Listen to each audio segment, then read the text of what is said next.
Todos devem saber de cor, de Gênesis capítulo 1, né? No princípio criou Deus os céus e a terra. E a terra era sem forma e vazia, e disse Deus: haja luz. E disse Deus que haja separação entre dia e noite, né? Que hajam os animais e a criação narrada no capítulo 1 de Gênesis. E aqui João inicia o evangelho dele, nos dizendo que no princípio era o verbo. Na minha Bíblia, o princípio é aquele que é a palavra. E que sem ele, nada do que foi feito se fez. Ainda no capítulo 1, João vai nos dizer que esse verbo é Jesus, nos lembrando de que Jesus criou todas as coisas. Nós temos aqui algumas evidências a favor da Trindade, que Jesus estava na criação, que Ele é o Deus Criador. Sem Jesus, nada do que existe se fez, foi feito. Outro dia, aqui nesse altar, eu ainda brinquei, ou se foi na Rádio Paz, não lembro agora, fiquei confuso por um instante, mas que eu falei que eu não gosto, quando eu vejo, por exemplo, aquele adesivo atrás do carro, né? Resultado de Malaquias 3:10, foi Deus quem me deu. Porque eu acho que resumir o que Deus te deu a um carro, uma casa, um imóvel, né? Uma roupa é muito pouco. Porque se você respira, Deus fez esse ar que você respira, não é? Se nós existimos, é porque Deus concedeu a nossa existência. Tem um versículo de Jó, um verso de Jó que diz que se Deus tirar o espírito dele da terra, toda a carne volta ao pó. Nós existimos, porque essa é a vontade de Deus. E aí João vem nos lembrar que aquele homem que ele ia ensinar, né, no evangelho dele, que andou por esse mundo, que fez milagres, que ensinou, que aconselhou, que morreu pelos nossos pecados, não era um simples homem, era Deus. Era Deus. É aquele que está sobre todas as coisas. É aquele que João depois vai dizer em Apocalipse que toda língua confessará, né, e todo joelho se dobrará, que Jesus Cristo é o Senhor. E é esse Jesus que nós pregamos aqui nessa igreja. E é esse Jesus que nós declaramos e proclamamos aqui diariamente. Não há outro assunto a falar senão Jesus. Que Ele morreu na cruz por nós e que Ele nos salvou. Então, nós devemos tudo a Ele. E nós nem sequer poderíamos pagar a Deus. Nós podemos fazer reconhecer que somos pecadores, que somos pequenos, e que Ele é tudo. E nós nos arrependemos dos nossos pecados, entregamos tudo diante dEle. Agora, aqui no Evangelho de João, que é um evangelho muito particular em relação aos outros, é que ele traz Jesus conversando com pequenos grupos, com uma pessoa, e enquanto os outros evangelistas trazem grandes ensinos de Jesus para grandes multidões, aqui Jesus fala para uma pessoa, para um pequeno grupo, e traz grandes ensinamentos para eles. E o curioso é que no capítulo 2, já começa assim, ó, João capítulo 2. No terceiro dia, houve um casamento em Caná da Galileia, e a mãe de Jesus estava ali. Irmãos, no capítulo 1 de João, ele começa nos dizendo que Jesus é Deus e é o Deus Criador, que tudo que existe porque Ele deu. Quer dizer que Ele é maior do que o mundo, que Ele é mais importante que qualquer coisa, porque Ele é o Cristo, Ele é o Criador desse mundo. Mas no capítulo 2, ele vai ser convidado para uma simples festa de casamento, e vai. No capítulo 1, o Deus que criou tudo. No capítulo 2, esse Deus convidado para uma festa de casamento. Eu aprendo uma lição básica aqui só de olhar para esse evento, de que Jesus é preocupado com a minha vida e com a sua, de que Ele é um Deus criador, onipotente, onisciente, tudo, mas que Ele participa da minha vida e da sua, seja nas grandes, seja nas pequenas coisas, Ele está presente com você. E o quadro aqui é radical, não é? De um Deus que disse haja luz e houve luz, para um Deus que é convidado para um evento seu, pessoal, e você chama só os amigos, e Ele está lá presente. Começa a olhar para Jesus dessa forma, como esse Deus que Ele é santo, maravilhoso, todo-poderoso, e ao mesmo tempo um Deus que participa da sua rotina, um Deus que participa das coisas simples da sua vida e está com você, onde quer que você esteja, onde quer que você vá, e que Ele vai com você.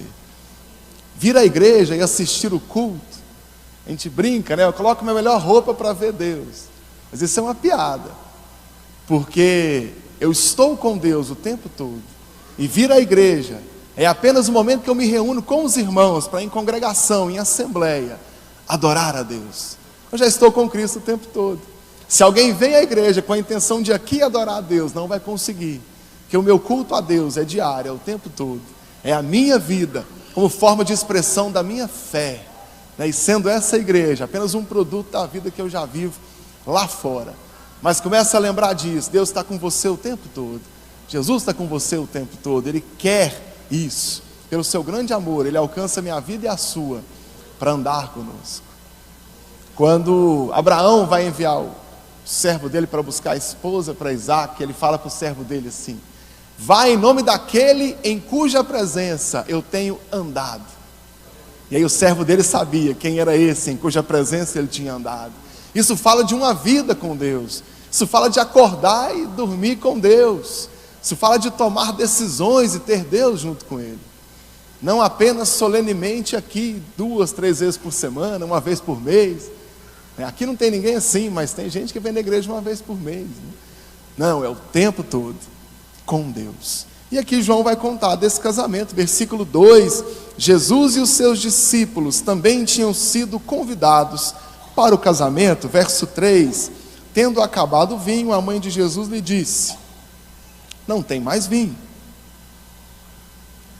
E ele respondeu: que tenho eu contigo, não é chegada a minha hora.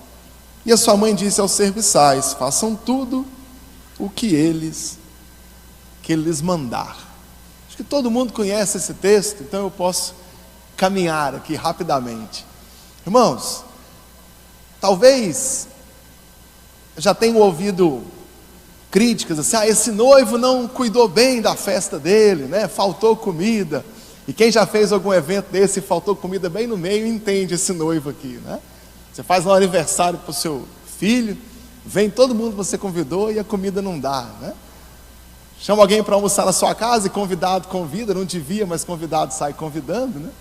E a comida não dá, né? A comida não é o bastante para todos. Isso acontece. Só que aqui, Maria sabia de uma coisa: eu estou com Jesus. Se eu estou com Jesus, não pode faltar nada. Não interessa em quê. Mas é uma rotina da minha vida. Lembra que eu acabei de falar que Jesus está com você na sua rotina, nas grandes e nas pequenas coisas. Nós erramos quando nós buscamos a Deus, quando um diagnóstico médico diz: não dá mais, quando o seu contador diz: falimos, né? Aí você diz: agora, bispo Ides, vem cá orar por mim, pôr a mão na minha cabeça. E eu esqueço que eu devo andar com Deus o tempo todo. E não só quando eu não tenho forças naturais. Na verdade, nós não temos forças naturais. O que nós temos é a mão de Deus sobre nós o tempo todo, né? E aí a Maria, mãe de Jesus, vai dizer: Jesus, acabou o vinho. Como se ela dissesse: quem está contigo não pode faltar nada. Só que Jesus dá uma alfinetada na mãe dele aqui, né? Mulher, o que eu tenho com você? Minha hora não é chegada. É difícil interpretar esse texto, mas eu concordo com alguns comentaristas bíblicos que aqui Jesus estava dizendo assim: a sua condição de mãe não te dá autoridade a mim enquanto Deus, e a minha hora de fazer milagre não depende da sua vontade, depende da vontade do Pai. E eu posso trazer isso para hoje, lembrar aos irmãos que se eu quero algo de Deus, eu não consigo pressionar Deus a fazer um milagre por mim. Eu não consigo mandar em Deus, como tem pastor aí, que eu não sei quem é, mas que fala que eu tenho que determinar, né? Que eu tenho que mandar em Deus, tenho que gritar com Ele, bater o pé no chão, como se adiantasse alguma coisa, né? E aí Jesus pode dizer para você: meu filho, não é chegada a minha hora com você, né? O que eu preciso fazer é confiar em Deus, mas não tentar mandar em Deus, né? Mas eu venho à igreja, eu não falto nenhum culto, eu exijo um milagre. Bom, você não manda nem na sua casa, quer mandar em Deus, não é? Lá na sua empresa você não manda nada e quer mandar em Deus aqui na igreja. Vamos mudar o nosso conceito. Acontece que mesmo assim, Maria vai falar para os serviçais, né? O verso 4, façam tudo. Verso 5, façam tudo o que ele disser para vocês. E muitas vezes nós esperamos de Deus. Enquanto nós esperamos, o que eu posso fazer é obedecer à voz de Deus. O que eu posso fazer é ser sensível ao que Deus me manda fazer e confiar que Ele nunca vai me abandonar. Eu acho que todo mundo tem nas mãos aqui a sua Bíblia. Quem não trouxe, traz o próximo culto. Mas aqui é um manual prático de como andar de acordo com a vontade de Deus. Está escrito na Bíblia, não é? Se você faz algo contra o seu manual de uso lá de um produto que você usa, você não pode reclamar na garantia, pode? Não pode. Se você vive a sua vida cristã fora das Escrituras, você não pode reclamar que não está acontecendo conforme você quer. Se você não obedece à palavra de Deus, você não pode reclamar que Deus não está ouvindo a sua oração, que o seu milagre não chegou, que aquela porta não abriu, que você está em desacordo com o manual de vida que Deus te deu, que são as Escrituras, que é a palavra de Deus. E quem anda de acordo com a palavra de Deus não se arrepende. Ou alguém aqui já se arrependeu de ler a Bíblia e segui-la? Levanta a mão, deixa eu ver.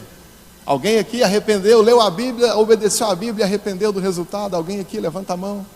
Ninguém. Aquele que ouve a palavra de Deus nunca se arrepende do que aprende com ela e pratica. A palavra de Deus funciona, a Bíblia funciona, quem já provou dela não arrepende. E aconselha aos outros, siga as Escrituras, que você não vai se arrepender. Não tem como errar ouvindo a palavra de Deus. Quer que Deus te ouça? Ame aquilo que Deus ama e odeie aquilo que Deus odeia. Já falei isso várias vezes aqui. Não seja politicamente correto, seja biblicamente correto. Ande conforme as Escrituras, naquilo que Deus defende, e você não vai se arrepender. Ah, mas o mundo pode não gostar. Irmãos, o mundo não gostou de Jesus. Aí eu pergunto para os irmãos, se eu vou ficar do lado de Jesus ou do lado desse mundo tenebroso? Ou do lado desse mundo que odeia a Cristo, né? Se o mundo odiou a Cristo, tem que odiar a mim também. Eu tenho alguma coisa errada. Tem aquele teólogo do finalzinho do século XX, né? Ele diz, o Alexander Revell, né? Como explicarei a um Deus santo que eu fui aceito nos lugares onde Ele foi rejeitado? Acho que não dá para explicar, né? Jesus não cabia em muitos lugares e o crente não deve caber também. Verso 6, ali perto havia 6 potes de pedra, usado pelos judeus para purificações cerimoniais, e cabiam entre 80 e 120 litros, e disse Jesus, né, encham os potes com água, e encheram até a borda. Então lhes disse, levem um pouco ao empregado da festa, ao mestre-sala, e o mestre-sala provou. Verso 9, a água já transformada em vinho. Verso 10, e disse a Jesus, todos servem primeiro o melhor vinho, e depois todos estão satisfeitos, oferecem o inferior, e você guardou o melhor até agora. Todo mundo conhece esse milagre, né? Jesus manda encher os tanques, né, as vasilhas, oferece para o mestre-sala, para o chefe da festa beber, transformou em vinho, o vinho é melhor do que o primeiro. Jesus fez ao contrário aqui, né? Ofereceu segunda linha primeiro, para depois oferecer a primeira linha. Todo mundo faz ao contrário. Tudo bem. Preciso lembrar uma coisa. Quem aqui faz uma festa e oferece para os seus convidados algo ruim? Acho que não faz, né? Mas todo mundo aqui oferece o melhor que pode. Talvez eu não possa oferecer o melhor que o dinheiro pode comprar, mas eu posso oferecer o melhor que eu posso pagar para o meu convidado na minha festa. Todo mundo aqui faz assim. Aquele noivo ofereceu o melhor que ele pôde com os recursos dele. Quando veio Jesus e apresentou o vinho de Jesus, o do noivo, que era o melhor, passou a ficar ruim. Porque comparado com o que Jesus pôde oferecer, o primeira linha virou segunda linha. Foi isso que aconteceu. Muita gente diz, eu não vou aceitar Jesus, porque eu pago minhas contas em dia, né? Eu não bato na minha esposa, eu sou um bom patrão.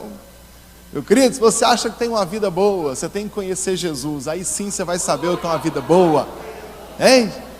Se você acha que tem um casamento bom e feliz, você tem que conhecer Jesus, aí sim você vai saber o que é um casamento bom e feliz, porque o melhor que eu posso oferecer com as minhas forças tem um grau de excelência, mas quando eu conheço Jesus, Jesus oferece, aí sim eu sei o que é bom, aí sim eu sei o que vale a pena. E foi isso que os convidados da festa experimentaram. Experimentou o que Jesus pode oferecer. Todo mundo satisfeito com o que tinha, porque não conhecia Jesus.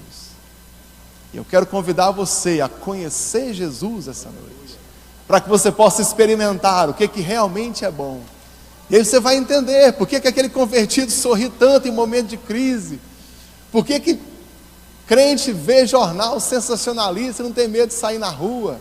Simples, que eu não confio nesse mundo, eu confio em Cristo.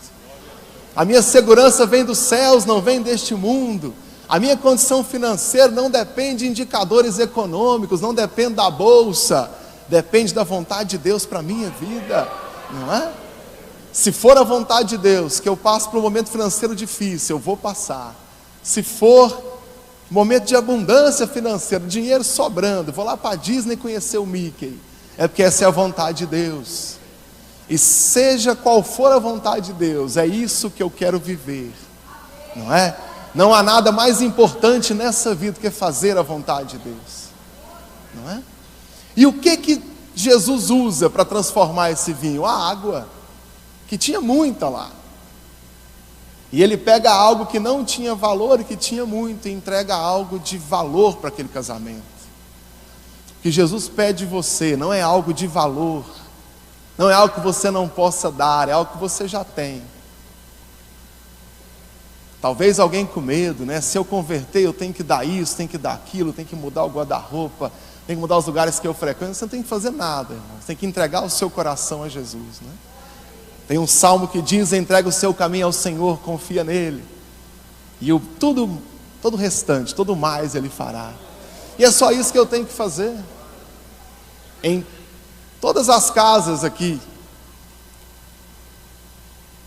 havia água, mas só nesse casamento havia Jesus, para fazer dessa água o melhor vinho que todos beberam lá, não é? Em todas as famílias tem boas intenções, na sua tem Jesus, que vai mudar a sua casa, que vai mudar a sua vida, vai transformar onde você estiver, porque você está com Cristo, e vale a pena andar com Jesus, vale a pena andar com Ele, e o milagre acontece. E aqui tem algo sutil. O milagre acontece sem escurecer, sem amanhecer, sem eclipse, sem fogos de artifício, nem nada. Simplesmente, de repente, está lá o melhor vinho da festa oferecido aos convidados. Você vai aceitar Jesus, você vai andar com Cristo. Você que está aqui, que já aceitou Jesus, mas que sente que precisa renovar a sua aliança com Deus, faça isso agora. Quando você menos esperar e olhar para trás, você vai ver o quanto que a sua vida mudou. Você vai ver o tanto que valeu a pena andar com Jesus, o tanto que a sua vida nunca mais foi a mesma. E você vai dizer, né? Valeu a pena andar com Cristo, valeu a pena conhecer a Jesus e andar com Ele. Não é questão de ter uma série de rituais que eu vá fazer diante de Deus. Não tem que raspar a cabeça, não tem que ir a pé para cidade nenhuma, não tem que carregar peso, se chicotear, não tem que fazer voto de silêncio, não tem nada. Tem que entregar o seu coração a Jesus, permitir que Ele viva a sua rotina, permitir que Ele esteja com você, onde quer que você vá, nas grandes e nas pequenas decisões, Ele está com você. Jesus poderia continuar sendo Deus dos céus, como sempre esteve, mas um dia decidiu vir a este mundo e andar com você e comigo, só para dizer: eu me compadeço do seu problema, eu quero conhecer você. Queridos irmãos, Ele está aqui e te chama, Ele quer você. Aliás, Ele já te comprou com o sacrifício dele na cruz. Não há nada que eu possa fazer pela sua salvação, porque Jesus já fez tudo. O que cabe a nós é reconhecer que nós precisamos dele e aceitar a Jesus essa noite e andar com ele. No versículo 11 tem mais um detalhe interessante e importante. Este sinal miraculoso em Caná da Galileia foi o primeiro que Jesus realizou. Revelou assim a sua glória, e os seus discípulos creram nele. No versículo 2 do capítulo 2 diz assim, Jesus, volta comigo para o versículo 2, Jesus e os seus discípulos também haviam sido convidados para o casamento. Engraçado que os discípulos já estavam com Jesus, eles já tinham ouvido a voz de Jesus e estavam com ele, sem ter visto o primeiro milagre. Muitas pessoas querem o milagre de Deus para então crer. Eu não creio em Deus, quando ele fizer um milagre eu creio nele. Eu não confio em Jesus, porque quando ele fizer um milagre eu creio nele. Só que quando eu olho para toda a Bíblia, eu não vejo Jesus fazendo milagres para demonstrar o seu poder, fazendo milagres para comprovar que ele é Deus. Aqueles que creem em Jesus recebem o milagre. Os discípulos de Jesus já andavam com ele e viram o milagre depois de segui-lo, depois de já estar com ele. Não espere um milagre para aceitar a Jesus, aceite a Jesus, creia nele, e você terá inúmeras histórias miraculosas para contar, porque aquele que está com Deus experimenta isso. Porque na minha Bíblia diz que os sinais seguirão os que creem. Não diz que aquele que quer crer tem que seguir o milagre, ao contrário. Eu só preciso confiar nele. Entrega o seu caminho ao Senhor, confia nele, e tudo mais ele fará. Mas sabe que talvez eu possa criticar o noivo em uma coisa. Aqui ele convidou Maria para o casamento. Quando você convida alguém da casa, convida a casa inteira. E Jesus foi. Aqui o texto é claro. A mãe de Jesus estava ali, e Jesus e os seus discípulos haviam sido convidados para o casamento. O noivo simplesmente convida Jesus para o casamento, para ser um simples convidado. É claro que Jesus não tinha revelado a sua glória aqui, mas Jesus era especial. Lucas vai dizer que Jesus crescia em sabedoria, estatura e graça diante de Deus e diante dos homens. O testemunho do quanto Jesus era uma criança, um garoto especial diferente dos outros, eram dados pelas pessoas que viam ele. Não era só José e Maria que falavam, diante de Deus, diante dos homens. Jesus era um simples convidado na festa. Até a hora que faltou ouvir, e Maria vai, Jesus está aqui, vamos falar com ele que ele tem milagre para aquele que crê nele. Jesus não tinha uma posição de destaque nesse casamento aqui, deveria ter. Em muitas vidas aqui, essa noite, que estão me ouvindo agora, pela Rádio Paz, ao vivo pela internet, me ouve também. Na vida de muitas famílias, Jesus é um simples convidado, assim como qualquer outro. E ele deveria ter um lugar especial na sua vida, deveria ter um lugar especial no seu coração, porque o lugar de Jesus na nossa vida não é como um simples convidado, não é como um passageiro no seu dia a dia, mas é como aquele que é mais importante na sua vida e em todas as coisas que você fizer.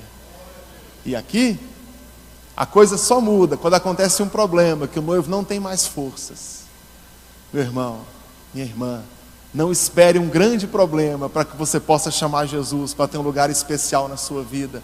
Dê um lugar especial para Ele agora que as coisas estão bem, agora que você está com Ele.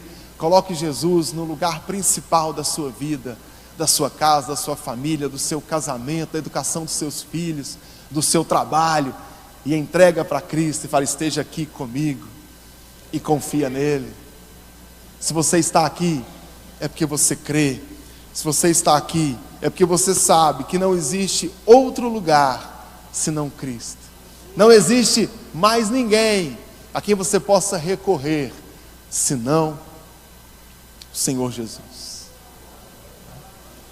Vamos para Gálatas capítulo 2, versículo 20. Gosto muito desse texto aqui, o apóstolo Paulo nos lembrando de uma coisa. Gálatas capítulo 2 e o versículo 20. Gálatas 2:20, estou crucificado com Cristo, assim já não vivo eu, mas Cristo vive em mim. A vida que agora vivo no corpo, vivo pela fé no Filho de Deus, que me amou e se entregou por mim. Igreja, o único modo de você viver feliz, o único modo de você encontrar razão na sua existência, é abrir mão da sua própria existência e deixar que Cristo habite em você, deixar que o Senhor Jesus faça morada no seu coração e em toda a sua vida e em todas as suas decisões. Aqui Paulo está argumentando que ele aceita as dificuldades que ele passa e as vezes em que ele está sendo perseguido, foi preso, o que ele sofre para pregar a palavra de Cristo. E ele diz, eu consigo fazer tudo isso, porque eu não vivo mais, Cristo vive em mim. E aquele que aceita Jesus deve fazer o mesmo. Aquele que já aceitou Jesus deve perseverar nesta mesma palavra e dizer, eu não vivo mais, Jesus Cristo vive em mim. As minhas decisões são amparadas por Jesus. Eu tomo as decisões conforme Cristo. Eu vivo a vida pela fé. Isso aqui, Paulo quer dizer isso para nós, que devemos viver pela fé que nós temos em Jesus, e não confiando em nós mesmos, não confiando em outras pessoas, não confiando na minha própria força, mas confiando em Cristo, confiando que só com Ele nós temos algum significado para a nossa vida, e somente com Ele nós conseguimos ser livres. Talvez alguém que me ouve esteja pensando que primeiro deve deixar aquele vício que você não consegue se libertar para depois aceitar Jesus. Talvez viver um pouco mais, você é muito jovem ainda, daqui a pouco, depois que eu experimentar mais algumas coisas da vida, eu venho aceitar Jesus. Queridos, se você acha que é feliz agora, você vai aprender o que é felicidade quando você aceitar Jesus e andar com Ele, não é? Se você acha que a sua vida é boa agora, você vai saber o que é uma vida boa quando você deixar de viver e deixar Cristo viver no seu coração. Aí você vai saber o que é uma vida boa e feliz, o que é uma vida completa, o que é ser feliz de verdade. E aí você vai dizer, por que é que eu não aceitei a Jesus antes? Por que é que eu não ando com esse Cristo desde criança? Eu já escutei tantas pessoas dizerem a mesma coisa. Eu aceitei a Jesus e eu tinha 50 anos de idade, se eu pudesse voltar atrás, teria aceitado com 18, com 16, com 12, jovem. E eu nunca vi uma pessoa dizer, eu arrependo de ter aceitado a Jesus. Eu vejo arrependimento de não ter se convertido antes, mas eu não vejo arrependimento por ter se convertido cedo. Porque toda hora é hora de entregar o seu caminho ao Senhor, toda hora é hora de confiar que o que Ele vai te dar é bom, e o que Ele vai te dar é o melhor para essa vida. E o que eu posso oferecer a Deus? Irmãos, nada. Quem sou eu? Pobre pecador. Que eu posso entregar para Cristo é a minha vida e dizer, me liberta desse vício, me liberta desse pecado, me liberta dessa condição de pecador, e entregar a sua vida nas mãos dEle, entregar a sua vida nas mãos do Salvador, e saber que só em Cristo é o caminho que nós podemos seguir, é o caminho ao qual nós podemos caminhar, então estar com Ele. Meus irmãos, eu tenho certeza que todos os que viram o milagre de Jesus entenderam que Ele era o Cristo e que com Ele as coisas são muito melhores do que sem Ele. E é o convite que eu faço para você. Quando você está com Cristo, não tem nada ruim. Quando você está com Cristo, não há situação difícil. Quem é convertido também passa por dias difíceis, mas passa por dias difíceis segurando nas mãos do Senhor. E é muito melhor do que passar por crises sozinho, né? E aquele que está com Cristo, ele tem prazer em te abençoar, prazer em abrir portas.